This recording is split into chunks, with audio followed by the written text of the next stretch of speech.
की जो धर्म पत्नियां थी ना, अपने पति का युद्ध देखना पसंद करती थी। रामचरितमानस में एक बड़ा सुंदर भाव आया। रामचरितमानस में रावण मर गया, मंदोदरी रो रही है। रावण मर गया, मंदोदरी रो रही है, खूब आंसू ढाल ढाल कर रो रही है। तो मेरे राघव जी के मन में आया, मेरे राम जी के मन में आया, जरा पता तो करूं कि मंदोदरी इतना क्यों रो रही है। राम जी तुरंत लखन लाल जी के साथ, हनुमंत लाल जी के साथ में मंदोदरी के पास पहुंच गए। मंदोदरी क्यों रो रही हो? तुम्हारा पति मर गया इसलिए रो रही हो? मंदोदरी बोली, नहीं, कर्म की गति है, भोगना तो है। मुझे मालूम था मेरा पति मरेगा। मंदोदरी, तेरे पुत्र मर गए तू इसलिए रो रही है? कर्म की गति है, मैं जानती थी कि मेरे पुत्र गलत का साथ दे रहे हैं तो वो भी मरेंगे। मंदोदरी, तेरा देवर कुंभकर्ण मर गया इसलिए रो रही है? नहीं, कर्म की गति है, वो भी भोगना है। तेरा पूरा राक्षस कुल समाप्त हो गया मंदोदरी, तू इसलिए रो रही है? मंदोदरी कहती है, नहीं, मेरा रोना इसलिए भी नहीं है। फिर मंदोदरी, तू रो क्यों रही है? किस लिए तुझे रोना आ रहा है? तो मंदोदरी कहती है, मैं रो इसलिए रही हूं कि दरवाजे पर इतने दिन से राम आकर खड़े थे और मैं दरवाजे के बाहर निकलकर उसका दर्शन ना कर सकी, इसलिए रो रही हूं।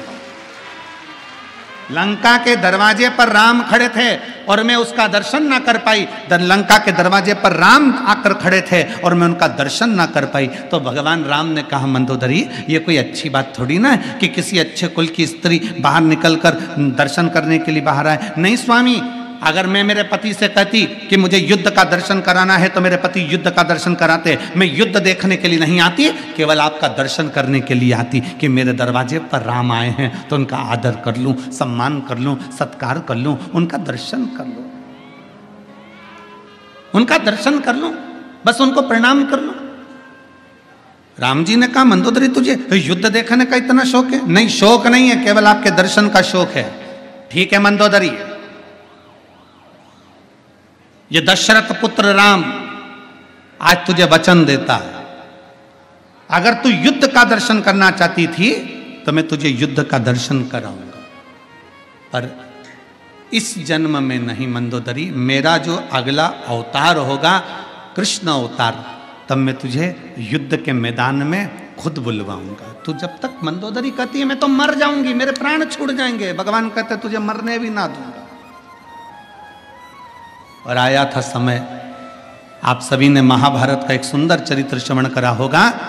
भीम ने शब्द कह दिया था द्वारकानाथ के सामने, द्वारकाधीश, चिंता करने की जरूरत नहीं है, ऐसे कौरवों की सेना को तो मैं मरोड़ कर छोड़ दूंगा और तोड़कर इनको फेंक दूंगा, इनको तो मैं जीवित नहीं रहने दूंगा। जब भगवान द्वारकानाथ के शब्द सुना तो द्वारकाधीश को लगा कि पांडवों में सबसे ज्यादा अभिमान भीम को अपनी वीरता का है, ये बर्बाद कर देगा, ये समाप्त कर देगा। और भीम को इतना अहंकार आना है तो ये भीम कहीं ना कहीं समाप्ति की ओर लेकर जाएगा। इसलिए भगवान द्वारकानाथ ने कहा, भीम, युद्ध मार्ग में लड़ना, तुम्हें अपनी वीरता का अहंकार है, हम जानते हैं। तुम जाओ, एक काम करो, लंका जाना, वहां से मंदोदरी को लेकर आओ। मंदोदरी को लेकर आना और कहना कि मुझे युद्ध के मैदान में युद्ध का दर्शन कराने के लिए द्वारकानाथ ने बुलाया है। मंदोदरी कौन? भीम पूछ रहे हैं। तो भगवान द्वारकानाथ कहते हैं, पहले लंका में जाओ, मंदोदरी को लेकर आओ। भीम लंका में गए। भीम ने जाकर लंका में प्रणाम किया और पूछा कि मंदोदरी कहाँ रहती है। बूढ़ी सी मंदोदरी अपने कक्ष में बैठी हुई थी। भीम ने जाकर प्रणाम कर कर कहा, आप मंदोदरी हो? हाँ, चलिए, कौरव और पांडवों का युद्ध होने वाला है, उसका दर्शन करने के लिए द्वारकानाथ ने बुलाया है। मंदोदरी की आंख से आंसू बह गए। द्वारिकाधीश, मेरे राम जी का अवतार हो गया, प्रणाम करती हूं मेरे द्वारकानाथ को। द्वारकानाथ, किसका युद्ध है? मेरे द्वारकाधीश युद्ध लड़ रहे हैं। भीम कहते हैं, द्वारकानाथ युद्ध नहीं लड़ रहे, मेरे जैसे शूरवीरों का युद्ध है।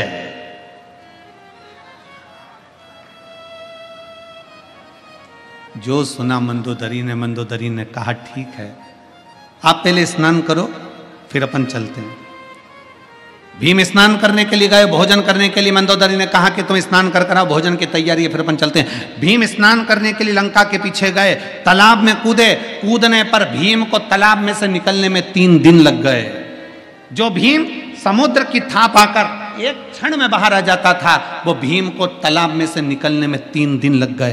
3 दिन बाद भीम जब निकलकर मंदोदरी के पास आए, मंदोदरी ने पूछा, भीम कहाँ रह गए थे? तुम इतनी देर में आ रहे हो, कहाँ रह गए थे? इतना समय लग गया तुमको? भीम कहते हैं मंदोदरी से, मां समझ में नहीं आता, मैं समुद्र में कूदता था, थाप आकर 1 सेकंड में बाहर आ जाता था, समुद्र में जाता था तो उसका छोर पाकर 1 सेकंड में आ जाता था, पर आज लंका में ना जाने ऐसा कौन सा तालाब है जिसमें मैं कूदा तो कूदने में मुझे 3 दिन में बाहर निकल कर आया हूं। मंदोदरी ने पूछा, गए कहाँ थे नहाने? भीम कहते हैं, लंका के पीछे। मंदोदरी कहती है, वो तालाब नहीं था, मेरा देवर कुंभकर्ण मर गया था, उसके सिर की हड्डी पड़ी थी, उसमें पानी भरा गया था, उसमें नहाने में तुझे 3 दिन लग गए। मेरे देवर कुंभकर्ण के सिर की हड्डी में नहाने में तुझे 3 दिन लग गए।